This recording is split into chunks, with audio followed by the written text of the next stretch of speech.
Hi, today I'd like to talk about a system of fishing. It's a mixture of genres that I've been using when the fish are really tough to get over here in Malaysia in the inshore areas. Okay, so a lot of people already know about light and micro jigging, 15, 20, 30 gram jigs. Okay, but sometimes the fish go and they are attracted to the jig so they don't bite, even though you got that fast movement that should trigger them. Sometimes some of these fish just don't bite. So I'm taking a page out of the book of the ice fishermen in the United States.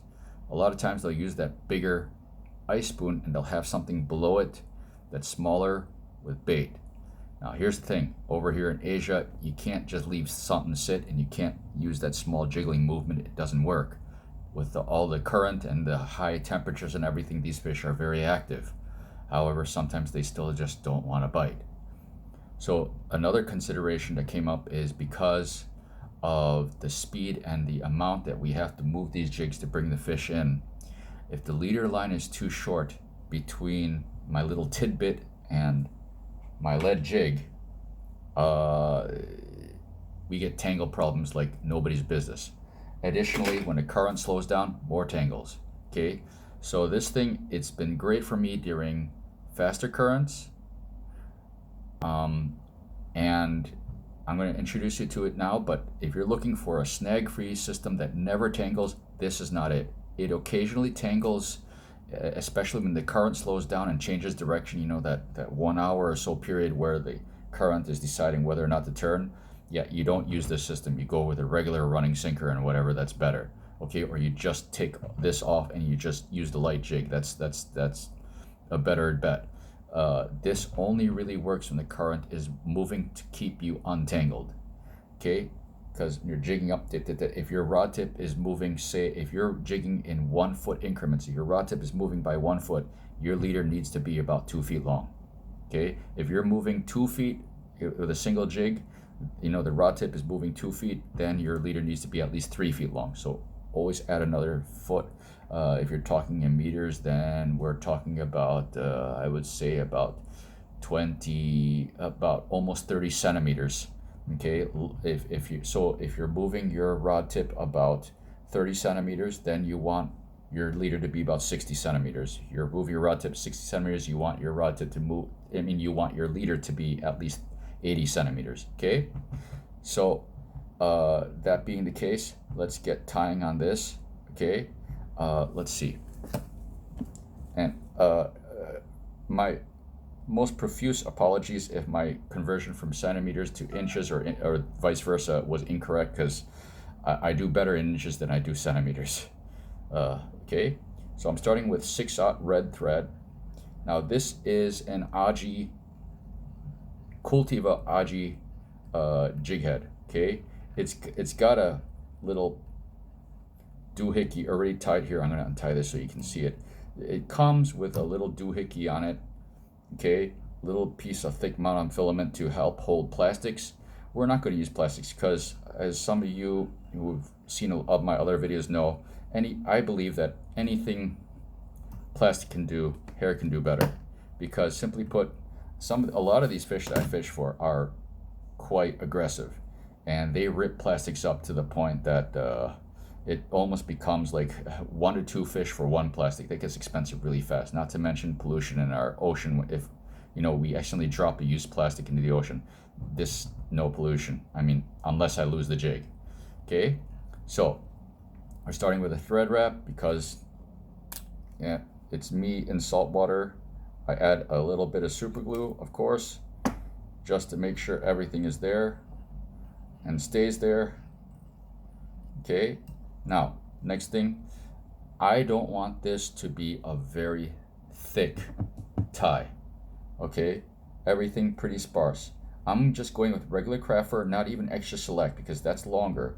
I want this to be a smaller presentation, smaller profile, very, very small amount of material.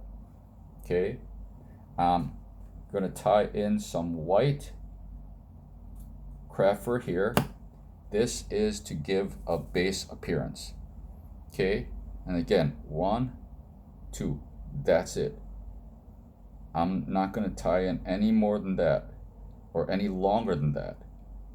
Okay, even this out, tie it all the way back through the super glue. Okay, all the way up here, really tie that close, pull that back.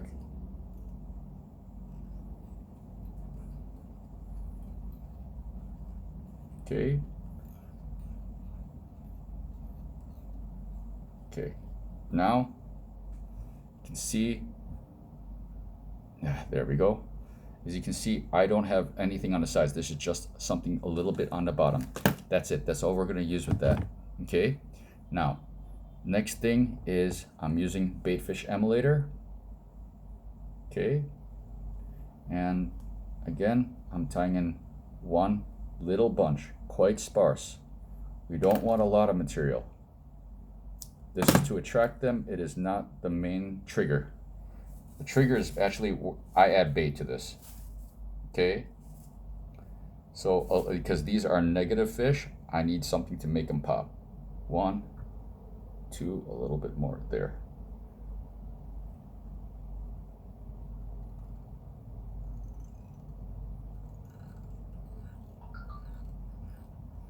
Okay, pull this back, all of this back.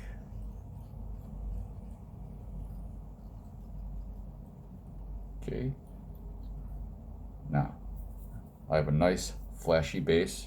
Okay, now because the colors here on the West Coast, they like glow with red thread and a little bit of white and flash. So that's exactly what I'm giving them.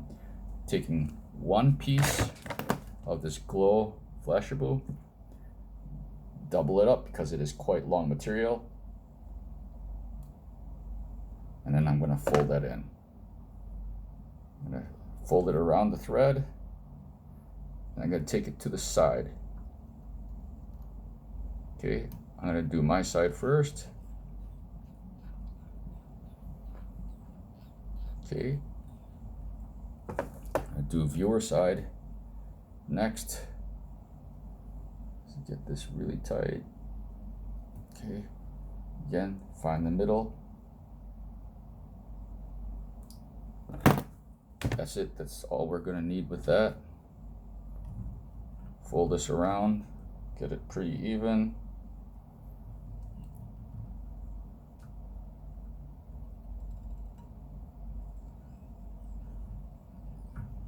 That looks, yeah, there we go. That's not bad.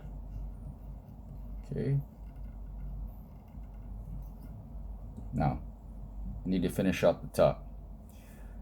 Okay, there are all sorts of flash options I have for this. I am just going to use minnow belly over the top, and that's it. That's it.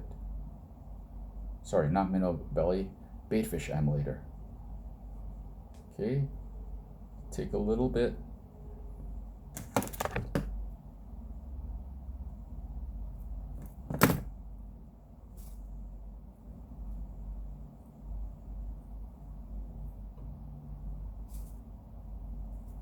Okay.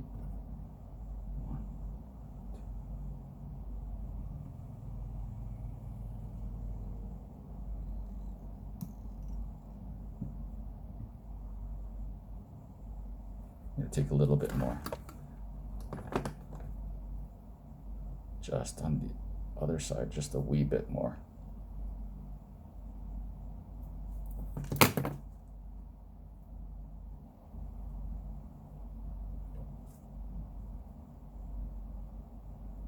Okay, that's all.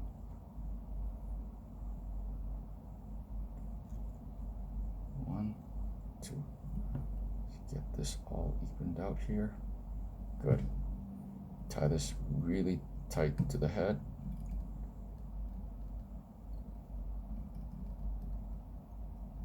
Okay. Fold this back, hopefully without hooking myself.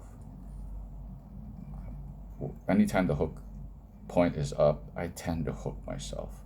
So I really don't like getting hooked, but sometimes it just happens. Okay. Sweep this back a little bit more. Get a nice even collar here. Almost there. I have OCD about collars. Okay, now one last thing. Okay, just to make everything real nice, adding just a little bit of ice dub minnow belly. Okay, and I find this makes a wonderful, wonderful, wonderful color. I'm gonna spread this out.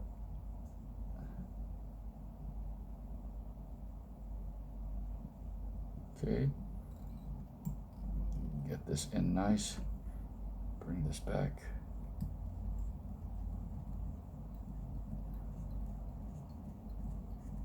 Clean that up.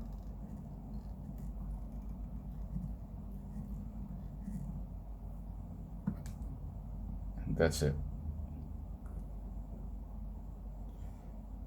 Yeah, you can put minnow belly on the bottom too. Okay. I just like the look of the fluffiness of it in the water.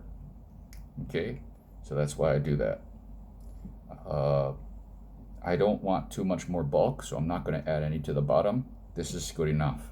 But if you want, you can add it to the bottom as well, just to make it more, you know, even looking from the top and the bottom. Okay, so now whip finish. 2, 3, 4, 5. Always double that. 1, 2, 3, 4, 5. Again, create my V, go tight, tight. There. Now, super glue.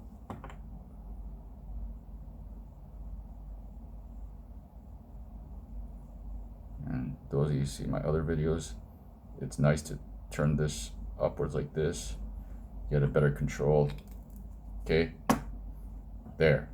Now that part is done. So this fly is gonna be the end result.